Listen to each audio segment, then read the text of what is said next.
I was having the day from hell.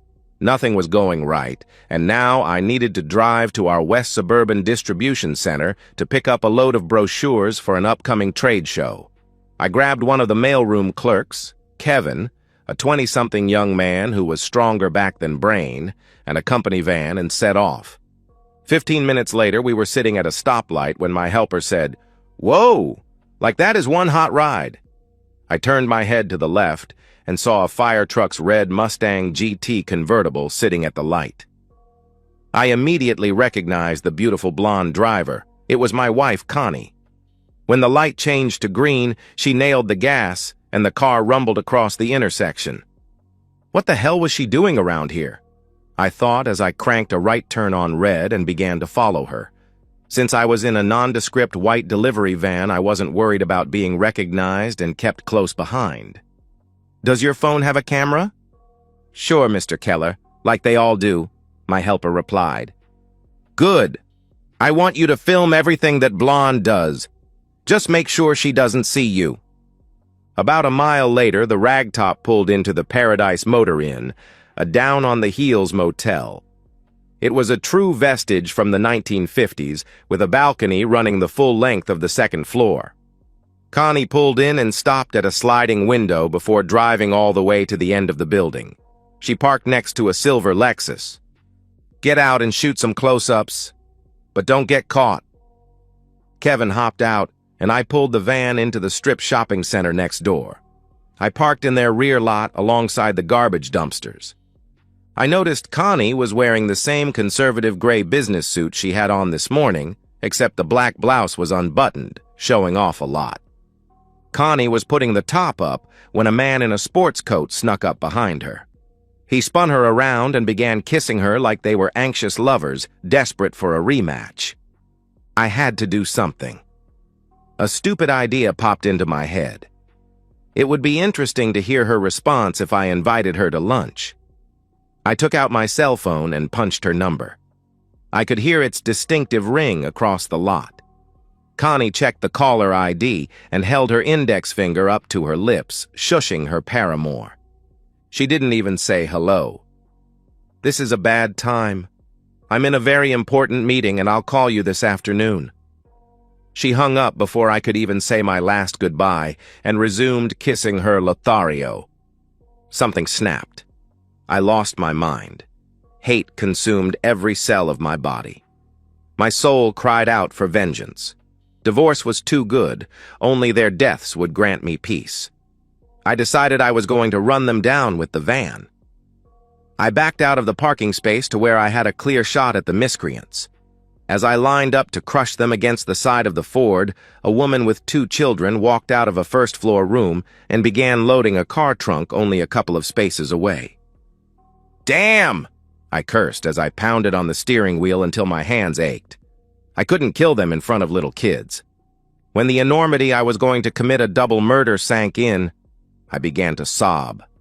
I watched the adulterers walk hand in hand up the stairs to their illicit lair.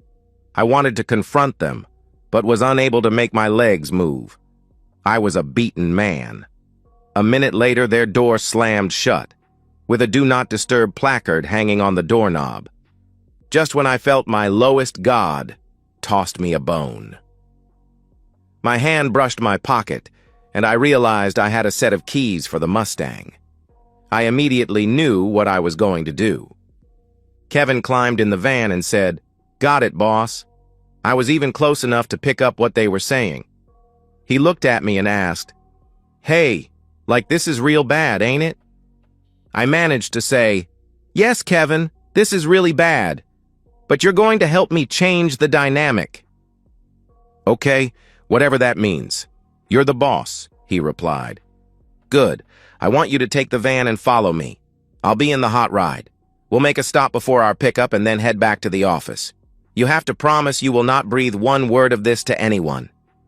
"Don't sweat it, I'm cool," he replied. I didn't want the tuned exhaust to alert my wife, so I shifted the car into neutral and pushed it into the shopping center's lot before starting it. My mind was racing. I couldn't believe it. I thought we had a great marriage. The truth had punched me in the face, My wife was a common cheating woman. Tears flowed as I tried to pay attention to my driving. I called a trusted friend who owned a small farm outside of town. More important, it had a big pole barn. "Randy, Jim, I need a favor and I can't explain why." 20 minutes later, the hot ride was safely hidden under a tarp in the barn.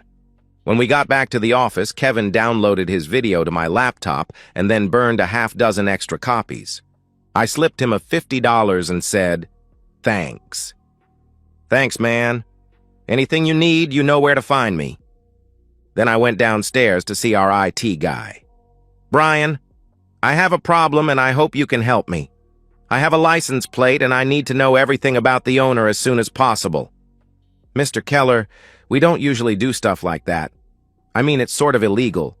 But Kevin called and said you were cool."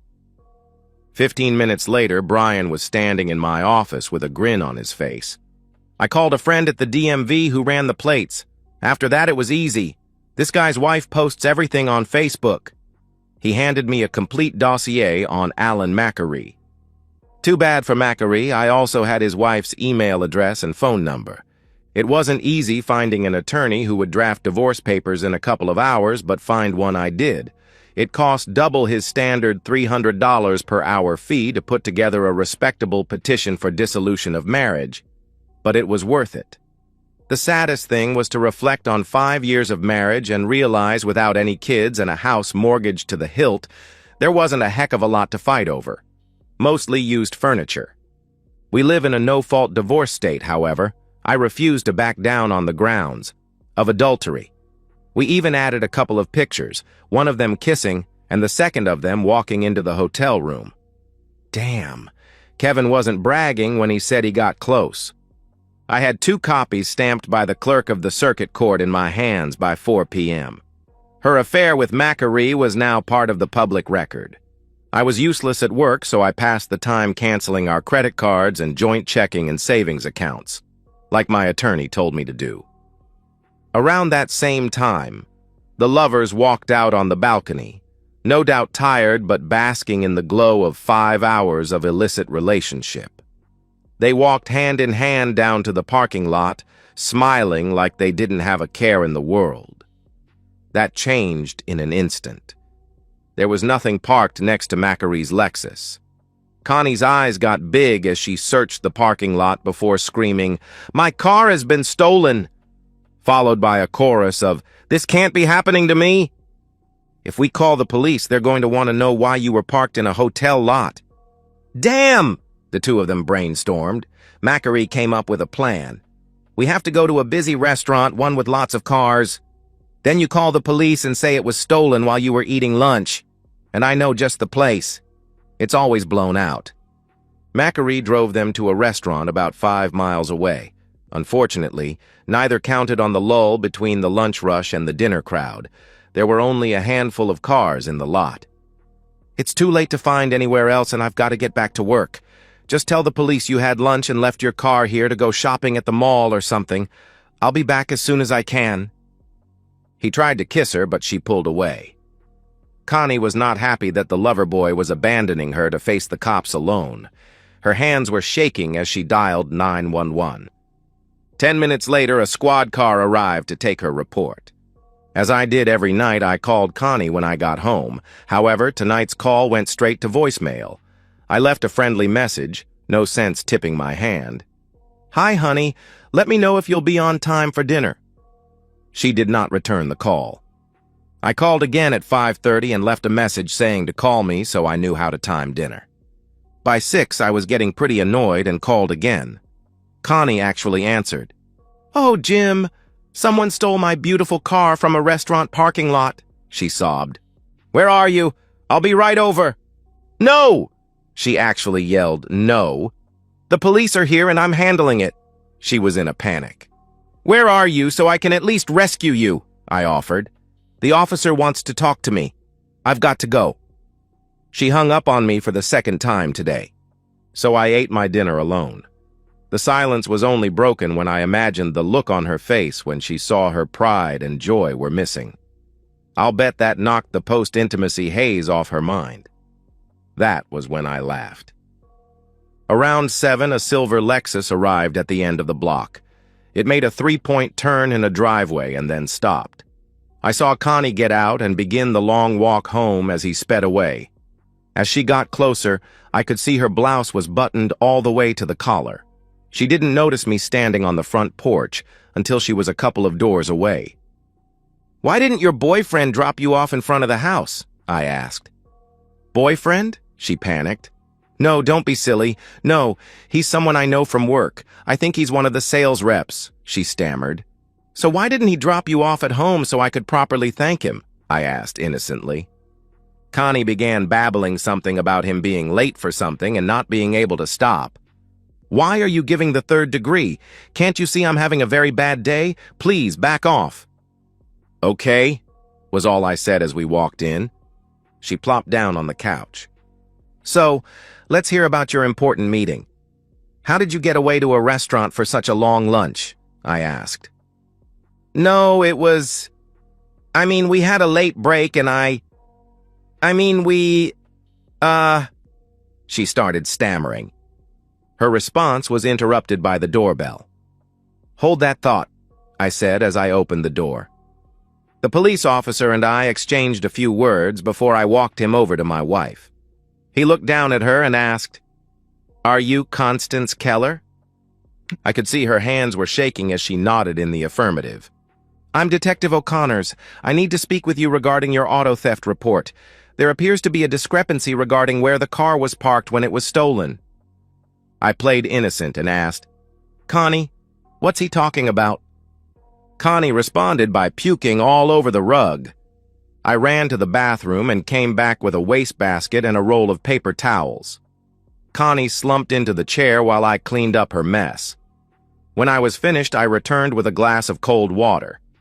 The detective didn't say a word. He simply intimidated the hell out of her by the way he stood leaning over her as she sipped it. I stood next to him with my arms crossed. "Mrs. Keller, do I have your permission to record this interview?" the police officer asked. "I guess so," I answered innocently. "Thank you. Let's start from the beginning. The restaurant has complimentary valet service, but the car hiker is certain he didn't park your car. He's something of a gearhead and said he would remember if your car was in his lot." He began firing questions. "Who was your waitress? Where were you sitting? Do you have a charge card receipt? Were you with someone who could vouch for you? Mrs. Keller, can you explain how no one saw you or your very distinctive car?" I could barely hear Connie's answer. "No, sir." He paused for dramatic effect, then thumbed through his notes before resuming his interrogation. "You said after lunch you went shopping at the mall. What stores did you shop at? What did you buy? Do you have any receipts?" "We live in a peaceful upper-middle-class suburb where not much happens on the night shift." The detective was playing this as though it was the return of Bonnie and Clyde. Connie buried her face in her hands and began sobbing. "Mrs. Keller, you can answer now or we can go down to the station." He was doing a beautiful job at building a trap. "Mrs. Keller, would you like your husband to leave the room?" She shook her head no. "Mrs. Keller, I don't know if you were aware the Paradise Hotel videos every guest and their car as they arrive. I'll be picking up a copy of the surveillance tomorrow morning, so if you want to amend your statement, you should do it now." I could see the life draining out of Connie's face. Gone was the arrogant woman who hung up on me at the hotel. I could barely hear her as she asked, "Do I need a lawyer?" "You need to start telling the truth right now," the police officer demanded. Silence. "Do you realize I can place you under arrest for filing a false police report?" "Jim, I'm so sorry. I only lied so you wouldn't get hurt." Then story of her affair spewed from her mouth. Even though I knew how it ended, the words tore through me. I was crying so hard I had to sit or my knees surely would have bucked. When she finished, she looked at me, her eyes pleading for mercy. Instead, I turned away in disgust. Detective O'Connors confirmed McAcree's phone number and place of employment. She didn't even know his home address and said, "I think I have everything I need." "Are you going to arrest me?" she asked. "I'll be meeting with the state's attorney in the morning. That'll be his call." When he left, Connie collapsed into a sobbing mass on the floor, casting lamentations. "I'm so sorry I hurt you." Connie was flailing her arms to emphasize her words. "Jim, I love you. I never meant to hurt you." "Do you hear what you're saying? You're not saying you're sorry you cheated. You're only sorry you got caught. Well, guess what? You more than got caught. You got busted. I want to show you a video someone sent me today. I think you should sit down." I led her to the couch and helped her sit. I could feel her body trembling. I hit the power button and our high-def TV sprung to life. Connie fainted as she watched the video of her car pulling into the hotel parking lot. While I waited for her to regain consciousness, I opened my laptop and sent the same video to Mrs. Allen Macquarie. I followed this up with a phone call telling her to open the attachment if she wanted to know why her husband was late this evening. I could hear children in the background. "I'm very sorry, but you need to watch this as soon as possible." I stood over my soon-to-be ex-wife and waited. The video was running again when she regained consciousness. She looked catatonic. Her eyes were hollow and bloodshot. Tears poured down her face. What was left of her makeup made her look like a caricature of the beautiful woman I used to love. She stared in rapt horror as her betrayal played. I watched this video a dozen times hoping it would turn out to be a sick joke. I can't even begin to tell you how I feel when I watch you answer my phone call. I can hear you laughing as you hang up and kiss him again. I couldn't make out what she was trying to say as she crawled over to me and collapsed at my feet sobbing. She reached out to touch me. I moved my legs out of her reach. "Don't touch me, you filthy, cheating woman!" I roared. She began wailing like a banshee. It didn't take much more than 5 minutes before Connie's cell phone rang. I grabbed it off the table. The ID said blocked caller. I answered with a whispered, "Alan," then put it on speaker. The ruse worked. Macquarie thought it was Connie. "What the hell is going on, you cheating woman?" he screamed.